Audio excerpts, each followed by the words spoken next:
始まる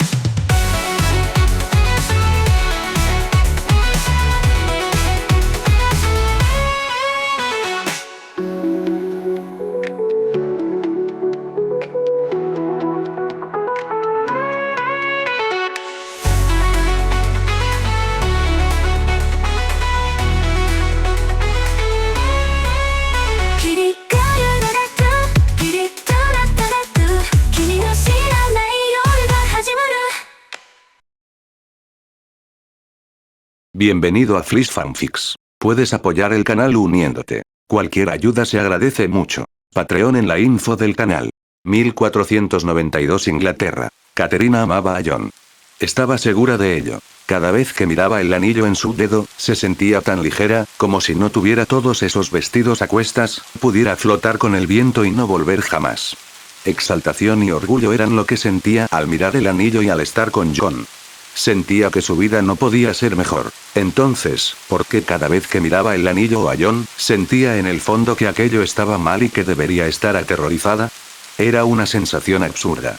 John jamás la lastimaría. Cuando le dijo quién era, por supuesto que tenía miedo, pero seguía siendo el mismo hombre del que se enamoró. Ese era otro problema. Cada vez que le decía que lo amaba, no sentía la necesidad. Como si su boca pronunciara las palabras, pero su mente no estuviera completamente convencida. Caterina dejó de cepillarse el pelo y se miró en el espejo.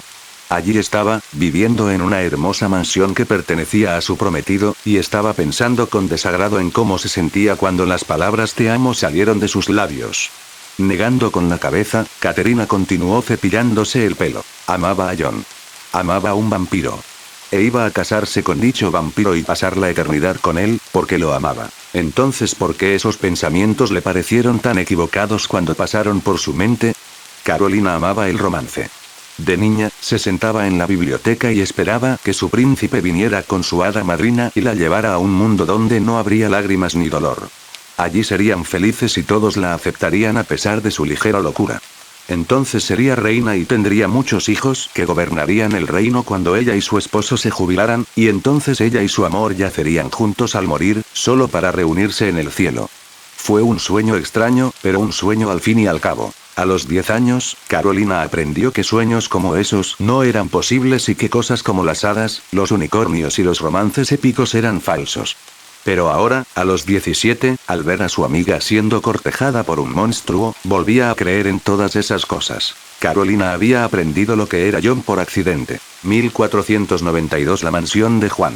A Carolina no le gustó la elección de Caterina como prometido.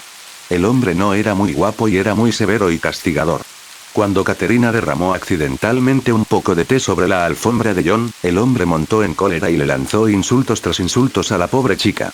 Ella lloró durante días. Por eso Carolina desconfiaba de los hombres. Les das tu corazón y lo pisotean.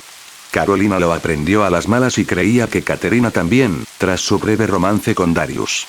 Sin embargo, la chica parecía no aprender. Carolina caminó por el pasillo en silencio, negando con la cabeza ante la confianza de su amiga en el hombre. Suspiró al acercarse a su destino, la biblioteca. Carolina sabía que, en cuanto anocheciera, John se encerraría en la biblioteca y no saldría hasta el amanecer, y ella iba a averiguar por qué. Todos se negaban a decírselo, incluso Caterina, quien se negó de inmediato y le dijo que no se preocupara.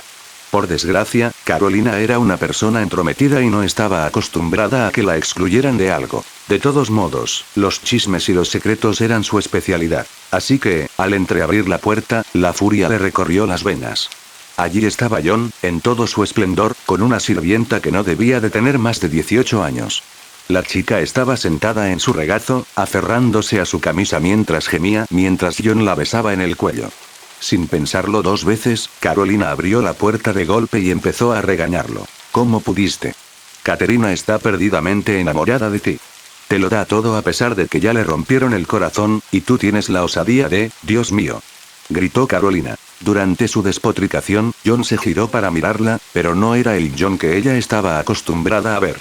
Tenía la cara cubierta de sangre y el blanco de los ojos estaba rojo. Una vena azul negruzca se extendía por sus mejillas y colmillos largos y puntiagudos, que goteaban sangre, colgaban de su boca. Este no era el John que ella estaba acostumbrada a ver, y ciertamente no era el John con el que Caterina se iba a casar, al menos eso esperaba. Un grito de horror brotó de los labios de Carolina mientras sus ojos se posaban en la chica, cuya cabeza se inclinó hacia un lado, revelando numerosas marcas de mordeduras en todo el cuello. Temblando, Carolina giró lo más rápido que pudo e intentó huir, pero la detuvieron cuando las puertas se cerraron y John apareció ante ella en toda su gloria sangrienta. ¿Qué eres?, murmuró Carolina. John no dijo nada, solo lo miró a los ojos. Estaba aterrorizada. Recordaba que su padre le había dicho que había cosas en el mundo más fuertes que los humanos y que podían destruirlos fácilmente. Recordaba haberle dicho que se estaba volviendo loco si creía que esas cosas eran reales. Ojalá le creyera a su padre. Calla. No forcejes, ordenó, y Carolina se habría burlado de sus órdenes si no estuviera tan aterrorizada. El rostro de John volvió a ser el mismo que había visto en su estudio, y él hundió sus colmillos en su cuello. La primera reacción de Carolina fue gritar de dolor, pero no salió nada de su boca y cada vez le costaba más respirar, ya que los dientes de John estaban clavados en su tráquea. Jadeando, Carolina empezó a forcejear, pero John la agarró con más fuerza. Manchas negras adornaban la visión de Carolina, y no sabía si era por la sangre que perdía o por la falta de oxígeno. Empezaba a sentirse débil cuando John le arrancó los dientes. Tu sangre estaba deliciosa, querida, pero ni de lejos tan buena como la de Caterina. Pero no le digas a ella ni a nadie que esto pasó. Carolina asintió. No se lo diré a nadie. John la dejó allí de pie, con las rodillas dobladas y deseando morir. Así que Carolina estaba atrapada sentada en la mansión de un monstruo y mirando a su amiga haciendo los preparativos de la boda de ese monstruo. Ella intentó decirle a Carolina que su prometido era un monstruo, pero cada vez que lo intentaba, su boca se cerraba o no salían palabras de su boca. Los monstruos se esconden en cada esquina, Lina, decía su padre. Y ahora que había tenido una experiencia con uno de esos monstruos, Carolina solo podía sentirse frustrada por lo que su padre le había dicho. ¿De qué servía saber que existían si podías luchar contra ellos? La ignorancia es verdaderamente una bendición, era todo lo que Carolina podía pensar. Elijah miró a Trevor, quien tenía la mirada fija en el suelo.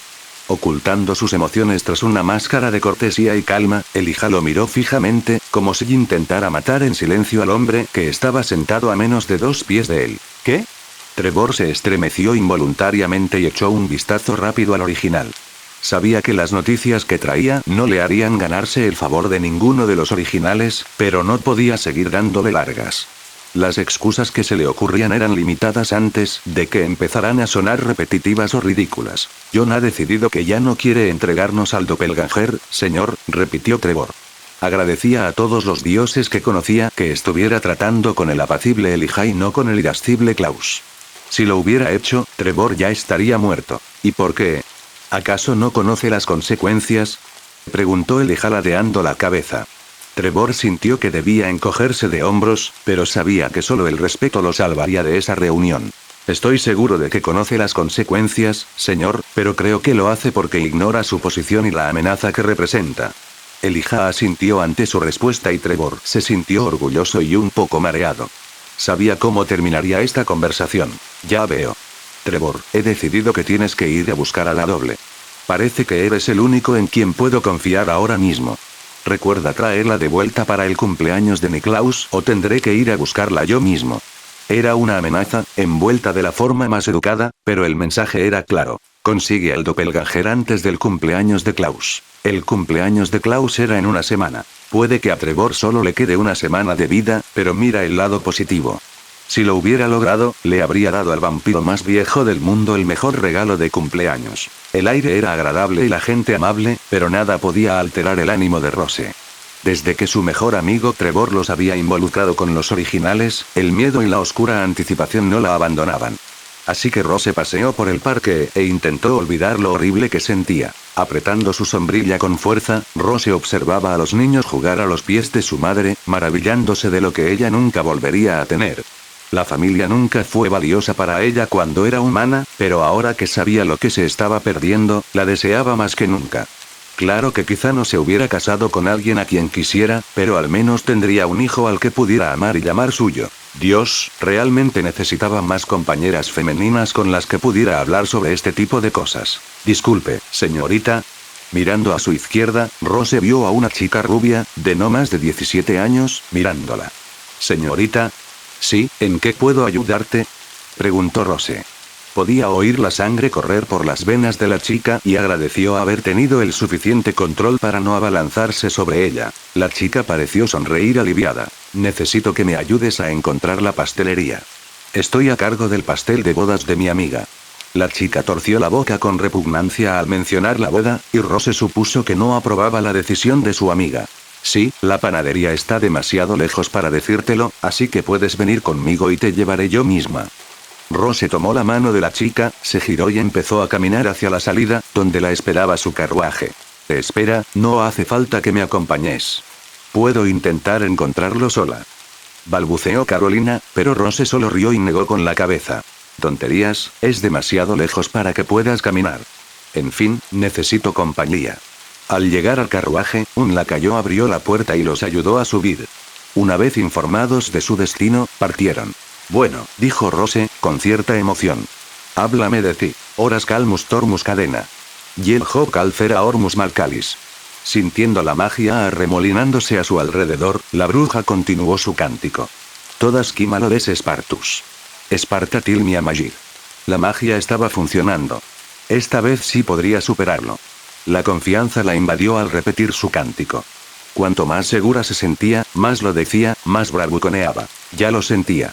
La ubicación se volvía cada vez más clara y podía sentir la sangre correr por el mapa. Casi había llegado. La bruja se concentró más, intentando despejar la niebla que le impedía encontrar a las personas solicitadas.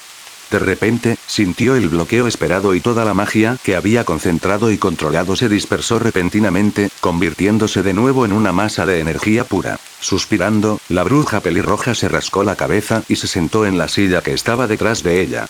Era casi la 7ª vez que intentaba sin éxito encontrar el paradero de John. Se estaba volviendo agotador y sentía cómo se apoderaba del agotamiento de usar tanta magia a la vez. Y bien, funcionó. Volviendo la cabeza perezosamente, vio el rostro esperanzado de Trevor mirándola. Suspiró de nuevo y se tapó la cara con las manos. Si así fuera, ya te habría dicho dónde estaba John, respondió ella, mirándolo a través de los dedos. Gruñendo, Trevor se levantó, cogió la silla en la que estaba sentado y la lanzó contra la pared. ¿Por qué no funciona, Donatella? Eres una de las brujas más poderosas que conozco y un simple hechizo de rastreo no funciona. Gruñó. La mirada de Donatella iba de Trevor a su silla recién rota. ¿Debería clavarle una estaca ahora o más tarde? Puede que tenga una bruja que esté bloqueando mi hechizo. Es muy posible si tienes las herramientas adecuadas, dijo mientras se alejaba del berrinche de Trevor y volvía a sus grimoríos. ¿Habría algún hechizo que pudiera ayudarla a contrarrestar el hechizo que le impedía rastrear a John o a buscar a la bruja que necesitaba su sangre? Si tiene una bruja que pueda contrarrestar tu magia, moriré antes de que termine la semana. Trevor se desplomó contra la pared y Donatella solo pudo sentir lástima por él. Claro que era un demonio chupasangre y odiaba a los de su clase como se suponía que debía, pero Donatella sabía que si su vida no estuviera en juego, no estaría buscando al doble. No te preocupes. Intentaré encontrar a Johnny al doble. Qué lástima que ya le hubiera dicho al amigo del doble que huyera del país. Pero esto podría ser algo bueno, que no pudiera encontrar a John. El doble viviría una larga vida humana libre de vampiros, Klaus no rompería su maldición y habría un vampiro menos en el mundo. Al final todos ganan. Klaus estaba feliz. Era muy raro que estuviera feliz. Se notaba que lo estaba, porque sus hoyuelos se marcaban más y porque solo llevaba a 3 chicas a su habitación para alimentarlas en lugar de las 5 habituales. Y además, hoy fue al pueblo. Klaus estaba feliz solo por 3 razones. Mikael no había sido visto en 6 meses. Acaba de recibir una carta de Rebecca y Cole mientras estaban en Grecia. Y Elías le prometió que tendría su doble para su cumpleaños. Klaus sonreía más y disfrutaba de cómo las mujeres, casadas o solteras, se desmayaban al verlo sonreír. También disfrutaba de las miradas fulminantes de los hombres. Si algo le gustaba a Klaus era su poder sobre la gente, aunque le resultaba terriblemente agotador ser siempre obedecido. A Klaus le daba asco pensar en lo cobardes que son las personas ante la muerte. Suspirando, Klaus sacó la carta que Rebecca le había escrito. Querido Nick, Grecia es un lugar agradable y la gente aquí es encantadora. Deberíamos venir más a menudo. He visto muchas cosas que ya compré, así que debes hacer más espacio para todas mis cosas nuevas. Les traje un regalo a ti y a Lija, pero como se acerca tu cumpleaños, les he comprado a ustedes 2. Nick, me he estado preguntando por qué no puedo viajar sola. Elijah y Cole lo hacen constantemente, pero parece que soy yo la que necesita protección y cuidados, como si fuera una niña que necesita mimos. Tengo más de 500 años, Nick, creo que puedo cuidarme sola. Y, por Dios, de todos nuestros hermanos que elegiste para asegurarte de que nada me pasara, elegiste a Cole. Nick, cuando regrese, te asesinaré porque no aguanto más esto. Cada noche se presenta una nueva prostituta antes de ser llevada a los confines del dormitorio de Cole. Sé que debes pensar que solo estoy siendo dramática, pero Nick, si oyeras el ruido que sale de esa habitación, estarías actuando como yo ahora mismo. Gritos que me hacen sangrar los oídos salen de la habitación de Cole. Ni siquiera puedo pegar ojo tumbada en mi cama. Estoy demasiado cansada durante el día como para hacer nada, pero intento dormir de pie, aunque intento no hacerlo porque entonces, ¿qué pensarán de mí? Regresaré el día antes de tu cumpleaños, así que esta será mi última carta para ti. Nos vemos pronto. PK. A Klaus siempre le sonreía cuando leía las travesuras de Cole. Cole podía ser divertido, siempre y cuando sus travesuras no fueran contra ti. Klaus no se dio cuenta de a dónde iba hasta que chocó con alguien y dejó caer la carta de Rebecca. Lo siento mucho. No estaba mirando por dónde iba, balbuceó la otra persona mientras Klaus se levantaba rápidamente y agarraba su carta. No pasa nada, cariño. Le ofreció la mano y miró a quien lo había atropellado. Klaus juró que hoy era su día de suerte, porque quien lo chocó fue la chica que llevaba una daga en la bota. Al levantarla del suelo, Klaus le dedicó una sonrisa encantadora. ¿Siempre chocas con la gente? La chica se sonrojó, pero antes de poder responder a un grito, giró la cabeza. Carolina. Klaus vio a Rose abriéndose paso entre la multitud para llegar hasta ella. Al ver a Klaus, Rose pareció dudar un poco más en acercarse, pero aún así lo hizo. Rose, dijo Klaus con una sonrisa. Es un placer verte aquí. A Klaus siempre le había gustado Rose, una vampira que sabía cuándo luchar y cuándo rendirse, y él la respetaba. Y ahora ella le había traído a la chica que Klaus se moría por convertir. Rose se estaba convirtiendo en una gran aliada en ese momento. Sí. Solo le estaba mostrando la ciudad a Carolina, dijo Rose mientras su mirada oscilaba entre Klaus y Carolina. Un placer conocerte. Soy Carolina, le ofreció la mano. Klaus la tomó e hizo una reverencia, sin apartar la mirada de ella. Niklaus Mikaelson, ronroneó mientras sus labios rozaban su mano. El placer, te lo aseguro, es todo mío. Carolina se sonrojó, y Klaus supo que se lo iba a pasar genial con ella.